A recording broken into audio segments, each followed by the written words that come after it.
नमस्कार शेतकरी मित्रांनो, व्हिडिओमधील एक नंबरची गाय दुसऱ्या वेताला असून हिची दूध देण्याची क्षमता सरासरी 22-24 प्लस पर्यंत आहे। व्हिडिओमधील दुसरी गाय दुसऱ्या वेताला असून हिची पण गाय दूध देण्याची क्षमता 22-24 लिटर पर्यंत आहे। व्हिडिओमधील गाय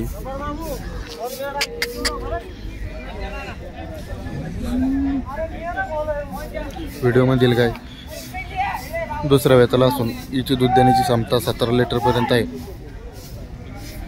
व्हिडिओमध्ये सर्व गायी याच्या क्वालिटीमध्ये आहे। ज्यांना कोणाला गायी खरेदी करायची असतील त्यांनी संपर्क करा। खात्रीशीर व योग्य दरात तुम्हाला लोणी मार्केट येथे गाय खरेदी करून मिळेल। ज्यांना कोणाला गायी खरेदी करायची असतील त्यांनी व्हिडिओमध्ये दिलेल्या नंबरवर शेतकरी मित्रांनो संपर्क करा। खात्रीशीर व योग्य दरात तुम्हाला गाय खरेदी करून मिळेल। एकदम टॉप क्वालिटीच्या गायी